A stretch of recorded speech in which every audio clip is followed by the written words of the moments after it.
தமிழ் இதிகாச புராணங்கள் எல்லாம் எழுதி கல்வி புகட்ட போறான் சும்மா படித்தாரா எப்படி படிக்கிறான் பறவை மகளான லட்சுமியானவள் 5 வயதில் அறியாத பிராயத்தில் என்ன பாடங்கள் எல்லாம் படித்தார் ஐயா நல்ல அறிவுரையா நல்ல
பூத்து நிறைந்தால் விதி வெடிச்சிட்டு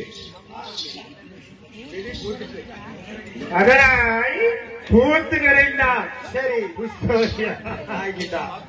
பள்ளியை விட்டு வெளி வந்தாள் இல்லையா தாய் கிளவி சிவகாமி பார்த்தா ஆண்டவன் கொஞ்ச நாள் கழித்து தந்தாலும் தந்தா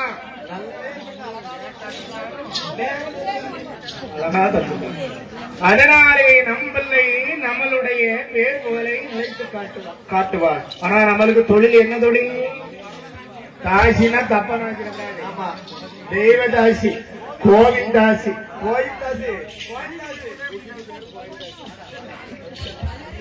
வச்சாச்சு. அதனால் அந்த தாசி பெண்ணானவள் சரி மகளுக்கு மகளே மகளே லட்சுமி நீ நாளைய தினம் என்ன செய்ய வேண்டும் தெரியுமா? நம்மளுடைய குல தொழிலான திருநடனம் ஆடணும்.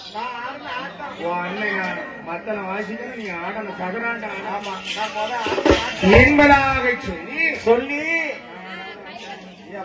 அதனால் மகளை சிட்டடைத்து சம்மேங்கி எண்ணெய் கொண்டு தேய்த்து மயிர் இழுத்து கொண்டைய போட்டாச்சு.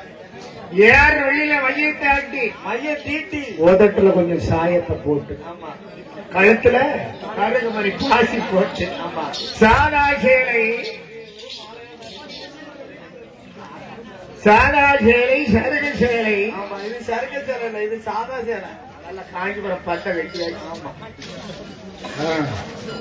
கையில வளையல போட்டியாச்சு, மூக்குல முகுத்தி வெட்டியாச்சு, கால சலங்கை வெட்டியாச்சு. எங்க வரணும்? அம்மை கோயிலே ஆடுவதற்கு வரணும் இல்லையா?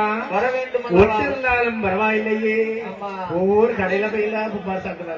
என்ன செய்ய? அதனால் என்ன செய்தார்கள் சிவகாமி? என் மகனே லட்சுமி என்னை போல் ஆடவிட்டால் ஆமா உனக்கு தெரிஞ்சது ஆடு என்பதாக அம்மையப்பன் கோயிலுக்கு அலங்காரங்கள் எல்லாம் தான் முடித்து கூட்டிட்டு வர்றான். ஆமா அடுத்த முன்ன நடக்க சிவகாமி புண்ண நடக்க ஆமா லட்சுமி சிவகாமி சேலை முன்னாலே பிடிச்சிட்டு பள்ளிட்டு அம்மை அப்பனை வணங்கினாள். ஆனால் அந்த தினம் யார் ஊட்டி பண்ணி வருகிறார்? யாரு மறையோடு அந்த ஒரு பாப்பான் அவனும் சாமானியப்பட்டான் கிடையாது. சரியான அழகு பேரழகா அவன் பூஜை பண்ணுகிறான். சரி இவ என்ன செய்தால் ஐயா?